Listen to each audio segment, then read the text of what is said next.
Neuvrisac, une petite ville fortifiée en Alsace, le soleil y brille et les oiseaux y chantent. On peut apercevoir quelques touristes et les enfants jouer. Mais quels sont ces individus qui passent leur chemin? Et là encore, on remarque rapidement qu'il se passe quelque chose d'exceptionnel ici. Allons voir dans les fossés des remparts. En effet, un grand bivouac se cache, lointain de la population, et on y est bien passé aux années 1850.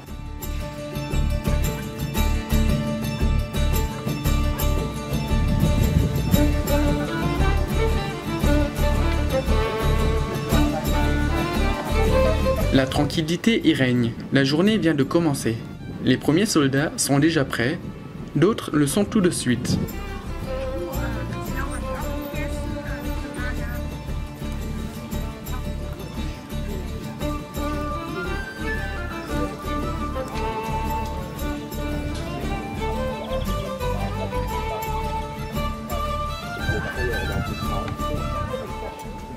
Les uns ont la malchance de le faire soi-même, d'autres se laissent habiller.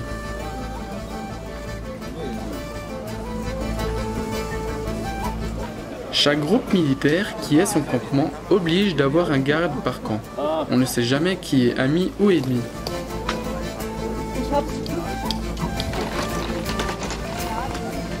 Ainsi, on peut apercevoir que jeunes ou adultes jouent leur rôle désigné. Les enfants aident leur maman à entretenir le camp pendant que leurs maris partent à la guerre avec leurs armes. C'est justement au centre qu'un autre monde militaire attire l'attention.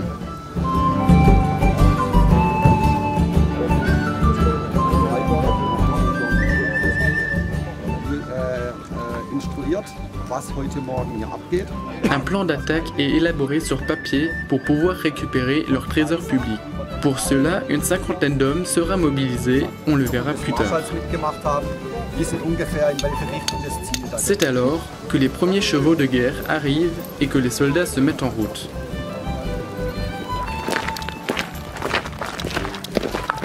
Pour rejoindre le camp adversaire, il faut faire le tour des remparts.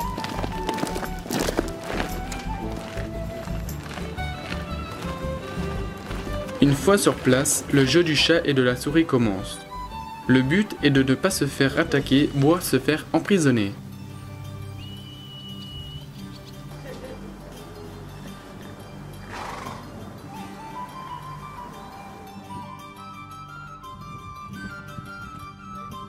En fin de compte, les cavaliers ont fait prisonnier 3 Allemands et nous ont demandé de les prendre sous bonne garde. Voilà, donc j'ai mis un garde pour les garder, je les ai dépouillés de leurs armes et de leurs gibernes, au cas où. Puis ben, s'il y en a qui essaie de partir, il finira mal.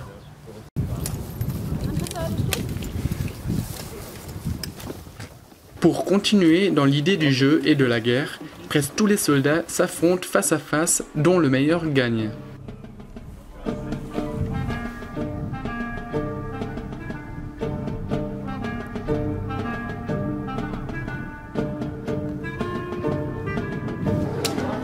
Pour cela, les soldats utilisent de la poudre noire, comme à l'ancienne, mais n'y rajoutent pas de balles en plomb ou en ferraille, comme on le faisait de temps.